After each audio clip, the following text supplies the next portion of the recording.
যারা মনে করেন ভাবতেছেন যে ফ্রি ভিসাতে আসবেন, তো তাদের জন্য মনে করেন এই ভিডিওটা।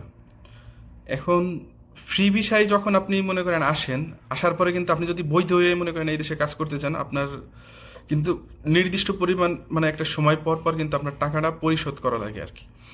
তো এই টাকাটা আপনার কিভাবে দেয়, আপনার বছরে কিছু কিছু ক্ষেত্রে বছরেও নেয়, কিছু কিছু ক্ষেত্রে 2 মাস 4 মাস, আপনার কফিলের সাথে যেভাবে আপনার মনে করেন আন্ডারস্ট্যান্ডিং হবে, তো সেইভাবে। এখন আপনার যে কফিল আপনারে আনছে, অবশ্যই সে লাভ ছাড়া আপনারা কিন্তু মনে করেন আনে না। কারণ তারও একটা মনে করেন এইখানে প্রফিট আছে আর কি। সে আপনারে আনছে, আপনার থেকে প্রত্যেক মাসে মানে অ্যাভারেজে একটা মানে লাভ নিবে আপনার থেকে। এবং যে ইসের ফি, গভর্নমেন্টের যে ফি, ওইটা তো আপনার দেওয়াই লাগবে। তো এইটা অ্যাভারেজ যদি হিসাব করেন, তাহলে দেখা গেল বছরে আপনার প্রায় 6,000 রিয়াল থেকে 11,000 রিয়াল পর্যন্ত মনে করেন চলে যায়। তো আপনি কয় টাকা বেতন পান, কী দিয়ে কী পান, বা কয় টাকা ইনকাম করেন, এইটা কিন্তু কফিল আপনার কাছ থেকে শুনতে চাইবো না। কারণ তাদের হচ্ছে মনে করেন টাকা নিয়ে হইতেছে বিষয়টা।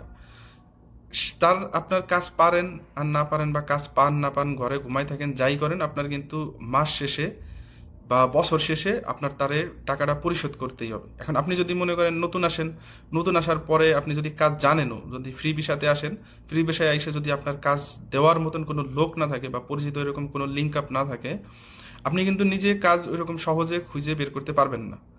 কারণ আপনি যখন বাংলাদেশেই একটা কাজ খুঁজতে যান, দেখেন কি পরিমাণে আপনার লবিং লাগে আর কি, আপনার জানা পরিচিত মানে এগুলো থাকা লাগে। এখন আপনি বিদেশের মাটিতে আপনি ভাষা জানেন না, কোনো কিছু জানেন না, তো কিভাবে আপনি ভাবেন যে আপনি ইজিলি আপনি কাজ পেয়ে যাবেন? তো অনেক সময় হয় কি, যে তারা মানে চিন্তা করে যে এতগুলা টাকা দেওয়া লাগে, আমি পলাই পলাই কাজ করি। কারণ আপনার ইনকামটাও তখন ওইভাবে দেখা গেল বেশি করতে পারেন না, যার কারণে এরকম চিন্তা আসে যে পরিবারে এই টাকা দিব নাকি কফিলের টাকা দিব। তো এই ক্ষেত্রে অনেকেই অবৈধ হয়ে যায় আর কি। তো এই জন্য ভাই বলবো, যারা কাজ জানেন এবং আরব সম্পর্কে অনেক আগের থেকে ধারণা আছে, এবং ওই সকল লোক যাদের নিজস্ব লোক আছে এবং কাজ পারেন, এরা যদি ফ্রি ভিসাতে আসেন, ইনশাল্লাহ অনেক ভালো কিছু করতে পারবেন।